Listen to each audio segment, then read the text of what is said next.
আজকে আমি টাকা দিয়ে সাজানো কাপড়ের এই শপিং ব্যাগটি মাত্র 50 টাকায় বিক্রি করব। দেখি আজকে এটা কেউ কিনতে রাজি হয় কিনা। আসসালামু আলাইকুম ভাই, একটু দাঁড়ান।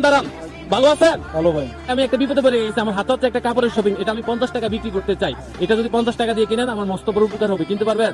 না ভাই, না আমার কাছে লাগবে না ভাই, আমার লাগবে না। লাগবে না আপনার? না, না ভাই, লাগবে না। আসসালামু আলাইকুম ওয়ালাইকুম সালাম। ভাই, আপনি কি কিনবেন? ভাই আমি তো অন্ধ মানুষ, আমি পুরানো হাফেজ মানুষের মধ্যে আমার সবাই খাই, আবার আমার চালাতে আছি। আচ্ছা, আপনি কি এই শপিংটা কিনতে পারবেন 50 টাকা দিয়ে? আমার মস্ত বড় উপকার হবে, হঠাৎ করে একটা বিপদের সম্মুখীন ভাই। এটা ভাই কিনা লাগবে না, আমি আপনার আমার স্বভাবের জন্য আমি 50 টাকা দিয়ে দিই, অসুবিধা নাই। মানে আপনার সবের জন্য? হ্যাঁ। কিন্তু আপনি যদি এটা কিনেন তাহলে আমার মস্ত বড় উপকার হবে, এই কারণে তাহলে আমি ঋণ মুক্ত থাকবো। না ঋণ ভাই, আমি মুক্ত, আমি 50 টাকা এমনি দিয়ে দেন, কোনো সমস্যা নাই। মন থেকে দিয়ে দিবেন? হ্যাঁ। আচ্ছা, একটু নামেন তো, আপনার সাথে একটু কথা বলি। আপনার কথাটা তো ভালো লাগছে। তাহলে কি আপনি আমাকে এভাবে টাকাটা দিতে যাচ্ছেন? জি। শপিংটা লাগবে না?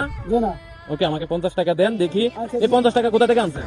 এই 50 টাকা মানে আমি এক জায়গায় গেছি, আমার দিচ্ছে। আচ্ছা। এই 50 টাকা, এই 50 টাকা ছিল? 50 টাকা, হ্যাঁ। মাশাআল্লাহ, 50 টাকা দিয়ে দিল, ঠিক আছে। তো দর্শক মন্ডলী, এটা তো আপনারা জানেন একটা পরীক্ষা ছিল, হ্যাঁ, যে আমার শপিং এ কি ছিল সেটা একমাত্র আপনারাই জানতেন। তো যাই হোক, উনি কিন্তু আমাকে মুক্ত ভাবে 50 টাকা দিতে রাজি হয়েছে। তাই বলে যে ওনার টাকাটা আমি নিয়ে চলে যাবো এমন না, কারণ ওনাকে কিন্তু এর পরিপ্রেক্ষিতে ভালো একটা উপহার দেওয়া আমাদের উচিত। তো যার কারণে কিন্তু আমি আজকে দেখাচ্ছি যে আসলে শপিং এর ভিতরে কি এমন ছিল যেটা আসলে ওনাকে সারপ্রাইজ হিসেবে দিতে চাচ্ছিলাম। এই যে দেখেন তো, একটু বলেন তো আপনি, দেখেন তো এটা কি? হ্যাঁ, কি এটা বলেন? টাকার ব্যাগ, হ্যাঁ, টাকার ব্যাগ। এবার ওনাকে বলেন। এই হুজুর, টাকার ব্যাগ, সব টাকা টাকা।